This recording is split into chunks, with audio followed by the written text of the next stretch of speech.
Most freebies don't actually lead to sales. And that's because they're random, sometimes very disconnected from the thing that you actually offer.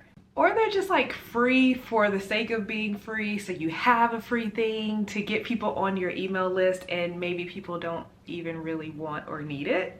Today, I'm going to show you how to design a freebie that actually leads to your paid offer that people are excited to give their email to you in exchange for that free thing. Plus, you'll be building your email list of people who are actually interested in what you offer and are willing to pay for that thing. And you really want your freebie to work and be really juicy because this is the thing that's going to fuel your semester-proof funnel. All right, so this is the second week in my semester-proof funnel series. Last time I talked to you about building a low ticket offer, one that's super juicy, one that's easy to consume, and one that can bring in people into your world and make them want to learn more and buy more things from you. So if you want to see how I come up with ideas and how I create my low ticket offer, definitely check that video out. I will link it below this video. Potentially I'll link it above. We'll see. So in this video, I'm going to walk you through designing my own freebie that leads into my low ticket offer. And I'll also share 3 guiding questions that you can answer that will help you set yours up as well. And I also created this fun semester-proof business map. So this is something you can use as you're watching the series, as you're building your own semester-proof business to make sure that you're on the right track with all of the things. I'll put a link in the description for it. When you sign up for my workshop, you'll automatically get this semester-proof funnel map. Okay, let's start with the problem with most freebies, and maybe you have created a freebie yourself that you're resonating with some of these problems. Okay, here's what happens far too often. Someone creates a free checklist, a free PDF, a free video training, but it has nothing to do with the offers that they actually sell. So when they pitch later and try to get the people who have signed up for their email list to purchase what they offer, they likely hear crickets because it's so disconnected and disjointed to what they have already been consuming, what they've already raised their hand to say that they're interested in. Now you're bringing up something else. So this may be why you have like 200 people on your email list who have downloaded your freebie, but then 0 sales on the back end. And I actually found myself in this challenge when I first started my business back in 2017. I had built a growing email list, but I was just creating random freebies that didn't lead to anywhere. So when I finally tried to sell stuff, my people were like, what is this? And so if you know my story, you know it took me like 2 years before I started making real money in my business. 2 years of making $0, and then after that I made $1,400, and then the very next year I made $60,000, and then the very next year I made $100,000, and I've had a 6-figure business since then, and it is purely because of this semester-proof funnel that I have set up for myself. All right, so if you fell into that category of your freebie not working, let's apply some strategy, a strategy that actually works for your freebie that leads into your lower or any other offer. Okay, so how do you know if it's a good freebie? Your good freebie is going to do one of these 3 things. Number 1, it provides a mindset shift that prepares your audience for the paid offer. Often there is a belief or a belief system that you know, being the expert that you're already in, that your potential clients don't know yet, and that's why they need you. And so they have a particular belief or mindset that keeps them from getting to the finish line. You know what needs to change from the beginning to meeting their goal. And so it's really challenging as the expert to come back to meet your people where they are. But this is exactly what your freebie should do.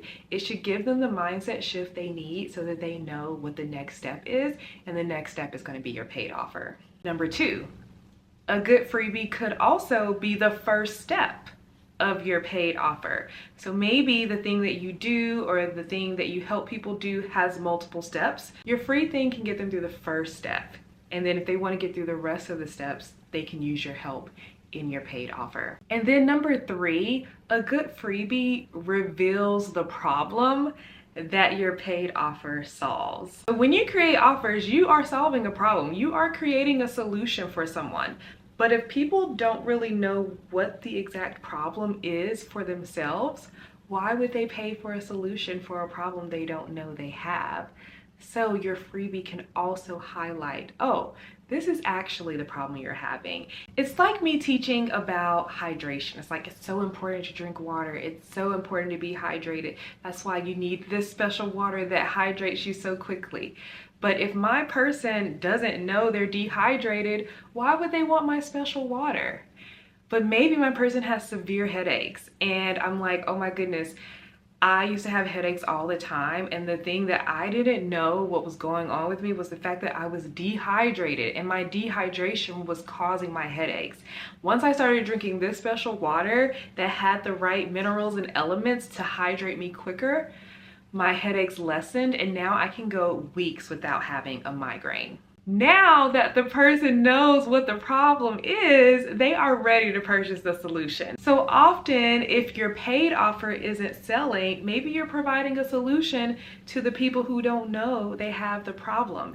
And if that is the case for you, that's exactly where your freebie fits. Your freebie shows them what the problem is so that they know how to solve it. So when you're thinking about your freebie, does it do one of those three things? If not, it may not be setting you up for success. Okay, let's talk about one of my freebies, particularly the one I'll be updating today for you. So at the end of this video, I'll do like a demo of me updating my freebie. So last time when we talked about my low ticket offer, which is my grad school prep course, a very short 4-module course that helps incoming grad students prepare for grad school before even starting. So like in that summer before, when they're like, I feel like I should be doing something to prepare, that is where my grad school prep course comes in, and it just helps them thrive once they get into grad school. So often people may see this offer and be like, why would I pay for this? What is this even about? They need more context, and maybe they don't even know that there are things that they need to do to prepare for grad school. So therefore, my freebie should let them know, you know, you can actually be preparing for grad school before grad school begins. And it should be telling them why it's so important to prepare for grad school before grad school begins. And so the freebie that has worked so well for me and has helped me achieve a lot of sales in my particular offer, I will go and look up the number and tell you how many sales and how many students I have in this grad school prep course offer. Editing toy in here, that's over $11,000 in sales, more than 100 students, and that doesn't include bulk offers from university organizations and switching platforms, so sales other places. It's like the offer for my academic society business, and I've gotten all of these students and built my revenue from this offer because of my semester proof funnel that starts with this freebie.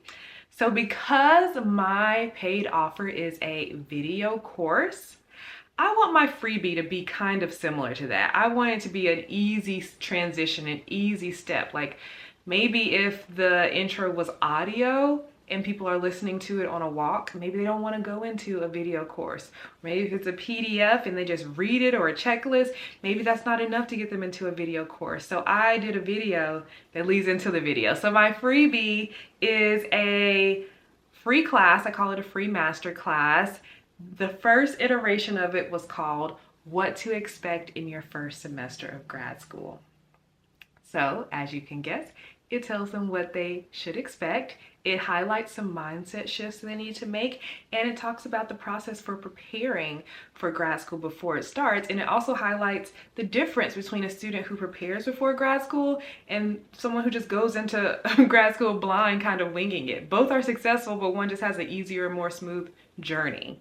And so that workshop went really well. And so now I want to shorten the workshop. So I've done this workshop many times, this masterclass, and I've been using the title 3 Mistakes to Avoid in Your First Semester of Grad School. And I really like that one. I think that one goes over very well. And previously I have used that title to link to something else, this like membership that I no longer have anymore.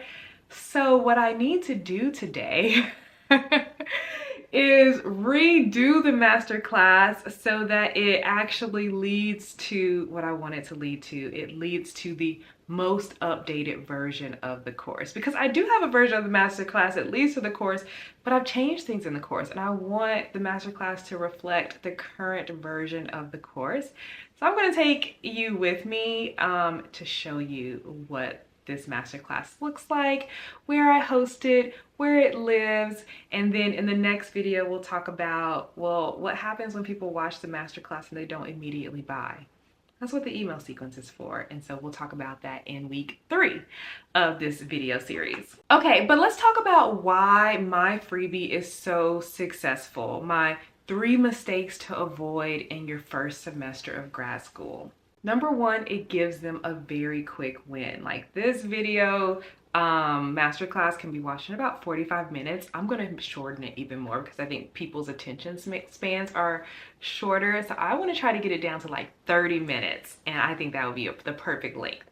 So it gives them a quick win. It gives them 3 things that they know that they need to not do in their first semester of grad school. And it gives them some insight on what grad school is all about. Also, it's directly connected to the outcome of the offer. My outcome of my offer, grad school prep, is to prepare for them for grad school. One way to prepare them is to teach them what not to do. And so therefore, the natural next step is to, okay, I know what mistakes to avoid, but like, what should I actually be doing right now? Well, that answer is in the grad school prep course. So there's a smooth, very smooth transition from what I'm saying in my freebie to what the offer gives. All right, so how can you create your freebie? Let's get into it. If you have your map, you can pull out your map and start filling in the answers to the prompts that I'm giving you. So remember, you do not start here. This is step 2. Step 1 is having the offer already. So if you don't already have the offer, go back to video 1 and get the offer. Now that all the people who have the offer are here, this is what you're gonna do.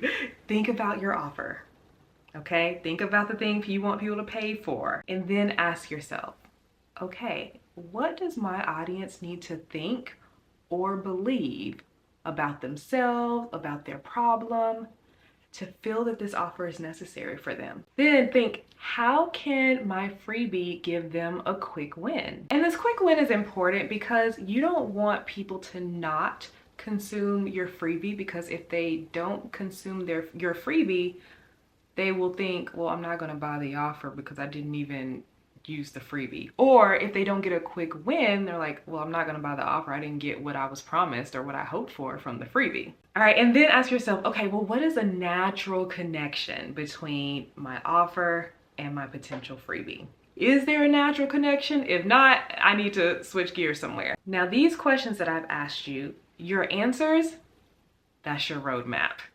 Don't overcomplicate it. Literally, whatever your answers are, that's probably what your freebie is. Semester proof means simple.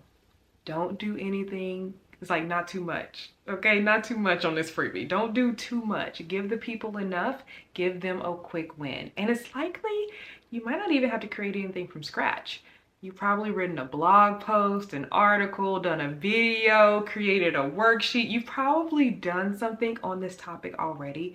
You can pull from what you've already done. Okay, so I want to hear from you. Remember, if you share your business, like who you help and specifically how you help them, I can help you come up with ideas for your freebie and your low ticket offer. But if you already have some of these things, I want you to share your freebie idea in the comments and tell me what your low ticket offer is, and I'll let you know if these feel connected or if maybe they're a bit disjointed, and we can brainstorm some ways to make them connected. And this is actually what I'll be doing in my Semester Proof Business Framework workshop. So when you sign up for the workshop, you get this map, and then we'll also talk about your funnels and your whole flow together, and it's completely free. Also, if you don't do it in time for the workshop, I'll also be doing funnel makeover episodes on my channel where I build out ideas for your funnel, for your personal business. So for viewers of this channel,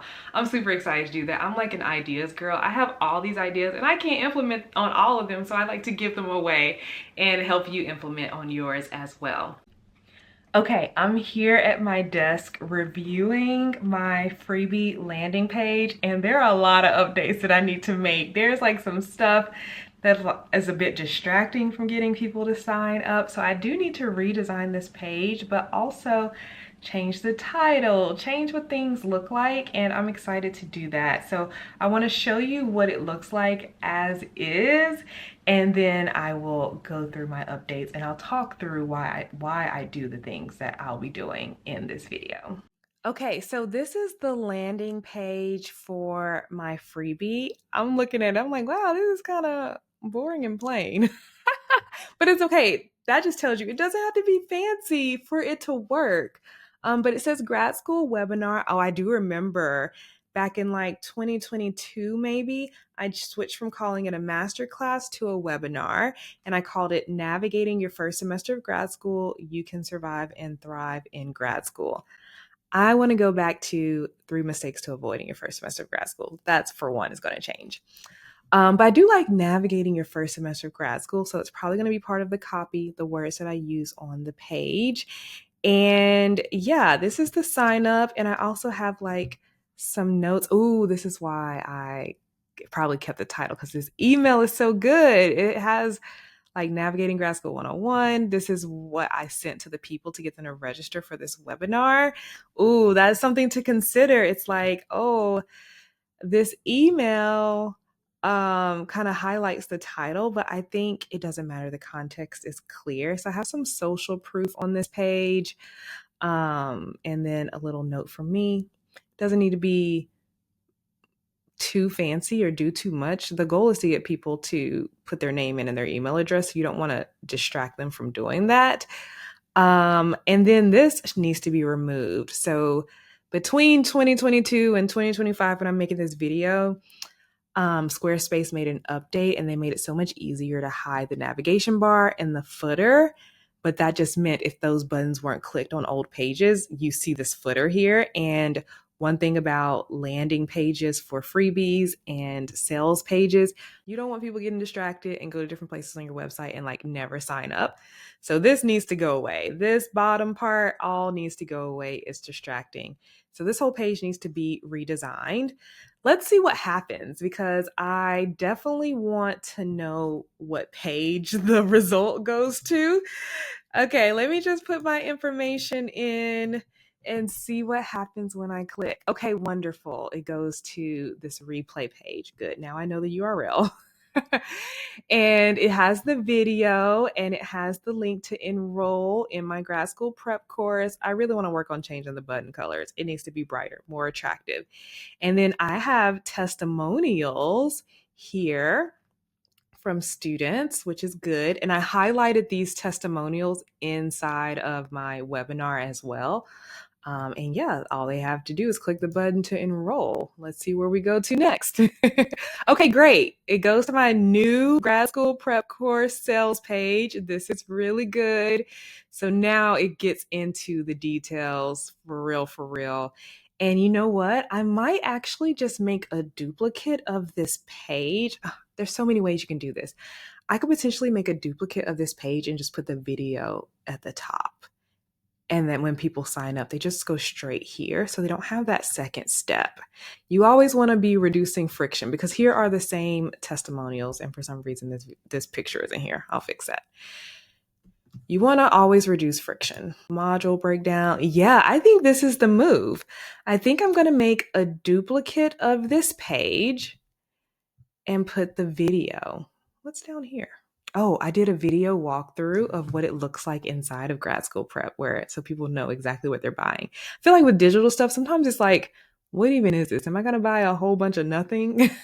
So it's nice to give a preview of what it's going to look like so they know what to expect. Okay, so yeah, I like this plan. I'm going to do a duplicate of this sales page, and I'm going to put the replay video on at the top. And then, yeah, and that way they can just click the button to get access when they're ready. Love that. So basically, I'm going to eliminate this second page and just put this video on that third page. All right, so now I know what I need to do. Well, not what I need to do. There's more that I need to do. So this workshop is how long? I did it live, so it's an hour and 33 minutes. That's not attractive. So perhaps I need a shorter video. You can skip ahead. You can skip ahead. So yeah, I'm basically going to start at 15 minutes in with these 3 big mistakes that are keeping new grad students stuck. Thus, the main teaching, the 3 mindset shifts that I will cover. So, I will keep all of this stuff. And then I'll stop the teaching here where it's like 43 minutes. So, that's 30 minutes. That's really good. And then it gets into my grad boss method. And that is where my pitch will begin, where I start sharing more about the course. Okay, I feel really good about that. So now let's find the slides. Let me look at my Canva. Let's see. Navigating is what it was called. All right, here it is, edited a year ago. This stuff isn't relevant anymore. Okay, so I want to update it to, let's see, 3 mistakes. A year ago, 2 months ago. Let's see what this is giving. So this one's called 3 Mistakes to Avoid in Your First Semester of Grad School. Why is this picture not there? Okay, let me just look at all the slides. So here, I just jump right in to the teaching. That's really good. So I'll probably cut it somewhere here after the testimonials and then promote my offer. Okay, I have my marching orders. So the first thing I'm going to do is update my slides. So I literally just go into Canva, make a duplicate of the previous slides and just update little things here and there. Most importantly, making it shorter, and then at the back end, making sure the pitch that I use really is a good pitch for the program. The most updated version of my grad school prep course. So that's the first step. And then I will record. I'm just going to do it on my own. I'm not going to do it live. I'm going to re-record the masterclass. Hopefully I reach a good 30 to 40 minutes, especially since it's not going to be live, so I don't have to pause and talk to the people. And then I'm going to add it to my sales page and then just like reconnect the things. And that's about it. So once you have these things set up, it's just like swapping in and out stuff that, like, once you learn more about business, you fix. And that's why it's so important to just start. Like, it's not going to be perfect. And I did a video on perfectionism and how it has no place in your business. Like, you just got to get the stuff out there and fix it later. Like, I've been fixing this webinar for at least 5 years now. And yeah, I'm still fixing it after I like know so much more in business, and I always will, right? As long as it still works, I'm always going to use this freebie and this paid offer. I just need to tweak how I talk about it as I grow and change, and as my audience grows and changes as well. All right, well, let me get to work and I will share the finished result with you. I probably won't finish it all today. I'll work for like an hour today, hour or so another day, and then I'll have it all done. All right, I'm back a few days later. It took me about 2 days of working. Let me give you an update. I did not do what I planned. I had planned to make this masterclass way shorter, but then I looked at the old one and the pitch and the teaching. It was so good and valuable. I'm like, I know why it was long. This stuff is so good and so important, but people's attention spans aren't that long. So instead of having one big long 1.5 hour video, I was like, what if I break it up into pieces and put it inside of my course platform? And that way, when people get this free thing, they're inside of the same course platform as my paid offer. And in fact, they can see the paid offer. But first, let me show you how I updated it. So this is the 3 Mistakes to Avoid in Your First Semester of Grad School course page, and I just broke it into small videos. So this one is 6.5 minutes. This is the intro. I made an interesting title. Are you Lisa the researcher or Lonnie the grad boss? Those are the 2 illustrations I use. Link to the workbook, which I already had before. This lesson is about the first mistake. This is probably the longest of like the teaching videos, 14 minutes. Second mistake, 10 minutes. Third mistake, 9, almost 10 minutes. And then I put the pitch actually in its own separate thing. And I feel like the title is strong enough to make people go there. So the Grad Boss Method, 4 Steps to Prepare for a Successful First Semester of Grad School. This is the longer one. This is the final teachings and where I share one important thing they need to do, why it's important, share a testimonial, and share what's in the course. And I did that 4 times, so that's why it's a bit long. And then I also have a sneak peek inside the course, which is on the sales page as well. But the reason why I decided to put it in my course platform, besides being able to break it up into multiple videos, is when they hit like the go back button, they get to see like other courses that I have, whether it's courses that they've purchased. I'm like in all of my own courses, so they don't see the prices, but they can easily just click in to purchase grad school prep right away without any friction as well. So there's multiple entries into the offer. And so because I created this in ThriveCart, I created a landing page for the freebie in ThriveCart. So you remember that very boring white design that was on my website? I made this really nice, simple one in ThriveCart. I feel really good about it. But then I was like, oh no, and sorry if you all can't see me. Let me see if I can get myself back. Here we go. So I was like, oh no, what about all the videos, emails on my website where I linked to the other landing page? I was like, I'm not going to be able to design something as pretty in Squarespace. So I did a little bit of research, learned about an iframe. And so basically I embedded this website into my personal website. So it's in here as well. This is the same website that other landing page was on. So now there's no interruptions. And so they can scroll down and see all this stuff. So there's no interruptions. And yeah, everything is ready to go. And I've connected all of the things and ready for people to sign up and purchase grad school prep.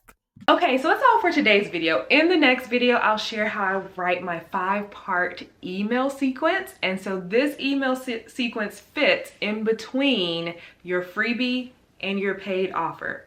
For the people who don't purchase right away, you may need to do some nurturing, and that's what that email sequence is all about. So I'm excited about this part. This is where like it all comes together and it comes alive. This is like the semester proof part of it. Thank you so much for watching. So main takeaway, remember your freebie is not just like a gift. It's actually the first step of your sales system. So keep it simple, keep it strategic, and it'll do all of the heavy lifting for you and create your semester proof business. I will chat with you in the next one. Bye.